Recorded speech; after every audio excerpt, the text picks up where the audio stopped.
name is Kutra Max and I'm with my group mates today. I have Rataya, I have Boto, Tabang, and Khosi.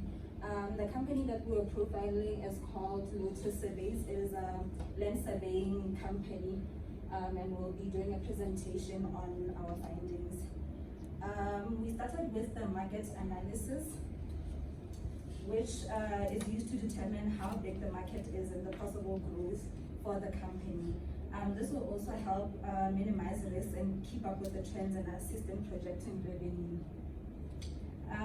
To analyze the market, we used a framework called the 5C. And with the 5C framework, it includes the company, the customer, competitors, collaborators, and the climate. I'm going to start with the first C, which is the company itself. This is how the company has positioned itself in the market and its sales. The main focus for this particular business will be to work on the branding and marketing, which will help broaden its market. The second C would be the customer. The factors to consider when dealing with customers are communication channels, customer behavior, and buying power. The competitors, these are companies that compete for the market share in the market. And then collaborators, these are associates that help the business provide better services. And for land surveyors, collaborators could be videographers that provide drones, civil engineers, architects, and so forth. The last one would be the climate. These are laws and regulations that the company does not have full control over, but they can somehow find a way of bypassing them.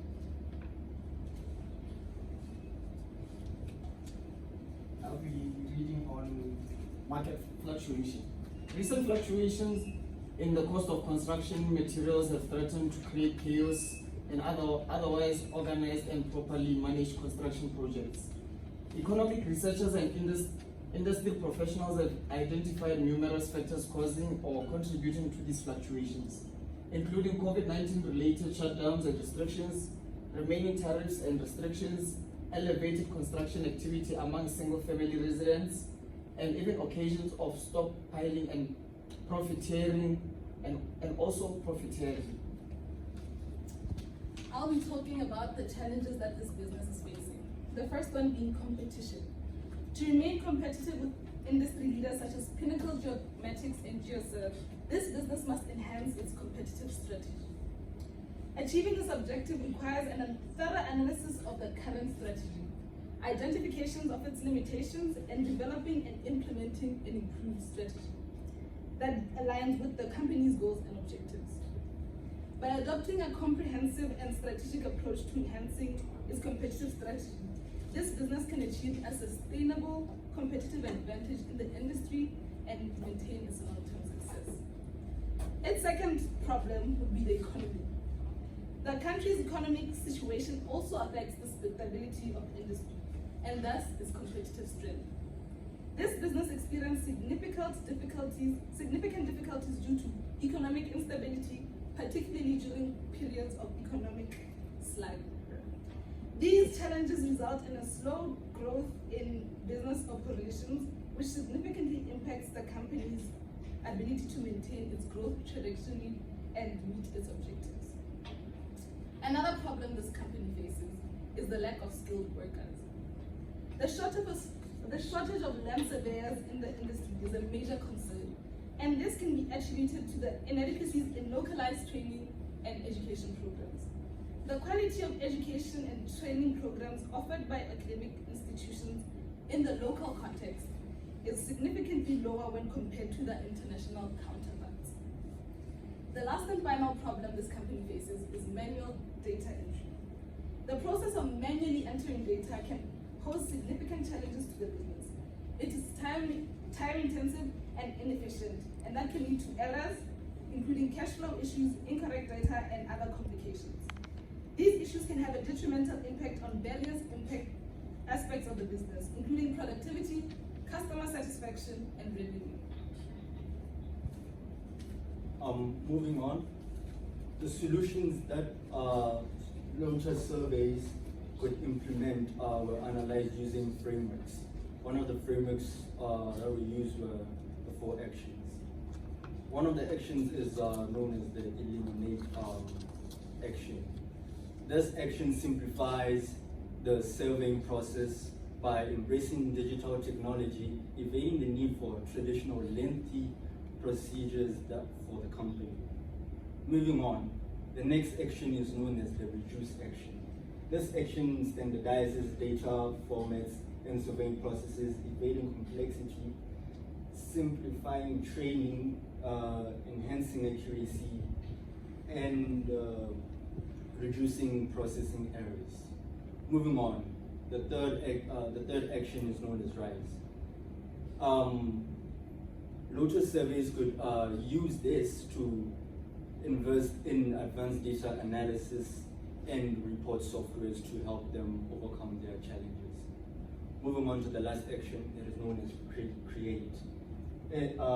This action diversifies into the company, into the areas the company could grow into, such as environmental impact assessment, real estate, and also other areas such as construction. Moving on, the next framework that Lotus Surveys could use is known as the ANSOF matrix. This matrix will allow the company to focus on improving their existing services to fulfill ones of a larger clientele and also to increase market penetration. Diversification can be aided by broadening the scope of services provided. This company can specialize in areas such as 3D, laser, scanning, GIS analysis, just to name a few, and this could draw diversified clientele. Moving on, product development can be followed by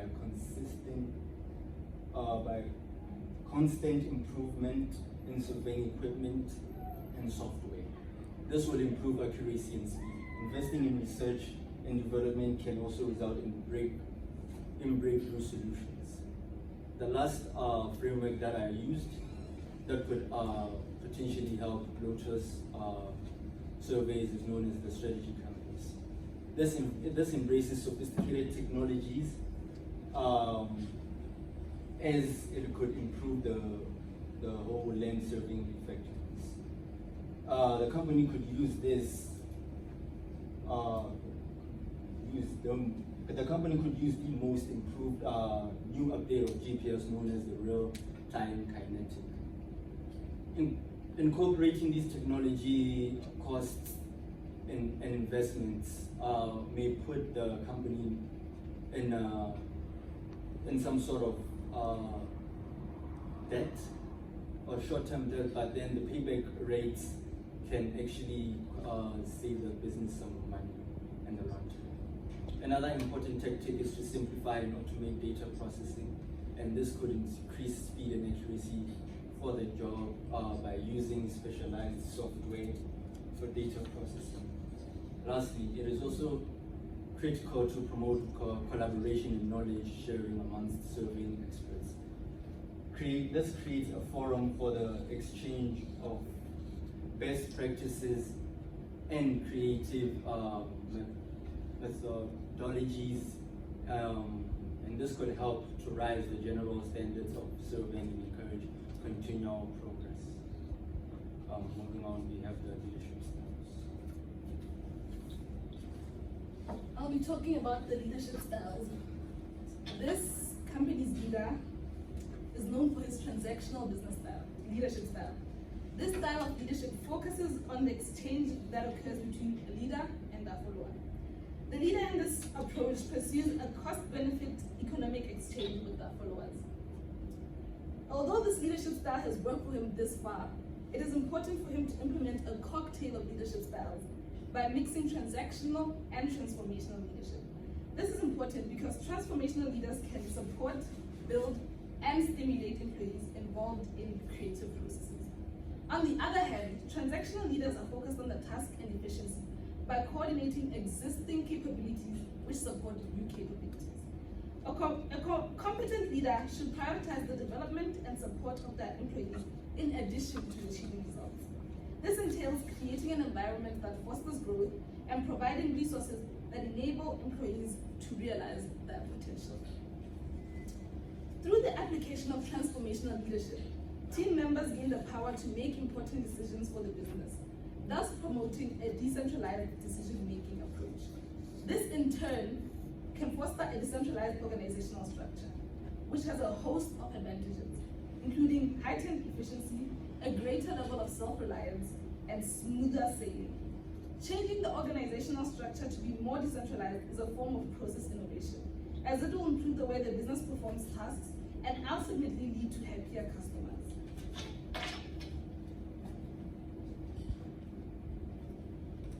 Moving on, I will be discussing about the organizational structure. Based on our findings, we have discovered that Lotus Service uses a more centralized structure. This means that decision-making power is mainly exercised by the top management levels. This has been beneficial for the business as it allowed them to have more control over the internal business decisions as well as their operation. However, this structure does have its disadvantages. Using a centralized structure means the decision-making power is going to limit the levels of creativity amongst the workers of the business, which will lead to the business responding to changes in the business environment quite slowly. Therefore, we have all come to the conclusion that Lotus Service must switch to an ad hoc structure. This structure will allow workers to have more power to make decisions and that have an impact on the business, which will further allow the upper level management to concentrate more on the growth of the potential business, as well as provide advice for some management choices. Decisions are made much faster in this structure as compared to a centralized structure. This being due to the freedom that the workers have to implement their decisions without having to seek permission from the top management, which will also allow them to have more responses to the changing business dynamics. In order for the business to implement this structure, Lotus Service must prioritize on the employee training. This will allow the employees to easily adapt to the working environment by setting up training programs that inform the new management structure and the business culture. By doing so, problems in the organization will be avoided as they'll be using the existing customers, employees, instead of using new hires. This is going to be very helpful in terms of them being able to preserve a supportive and fulfilled culture, which will encourage employees to have stronger bonds with each other within the company. This marks the conclusion of our presentation. Thank you for your presentation. Any questions from our clients? Any comments about the innovations they've suggested? What I appreciate is they brought in a new aspect, which is the decentralized structure. I mean,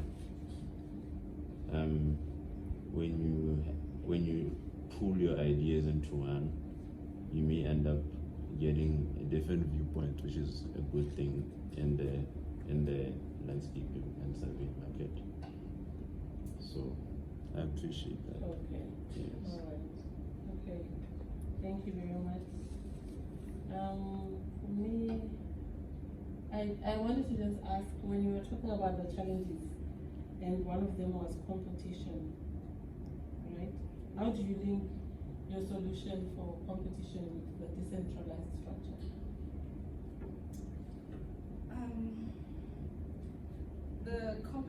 The problem of competition with the decentralized structure.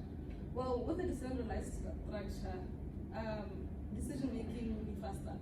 So we'll be able to act on decisions faster if we see that we need to make a decision that will help us gain a competitive edge and make us more competitive.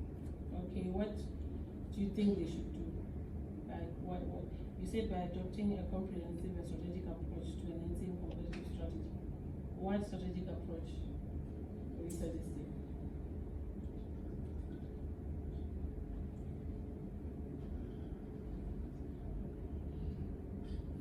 Which strategy should they adopt in that business to help it become competitive? Okay.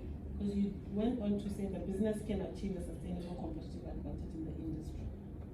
Yes. So it should be explicit how they should do that to maintain a sustainable competitive advantage.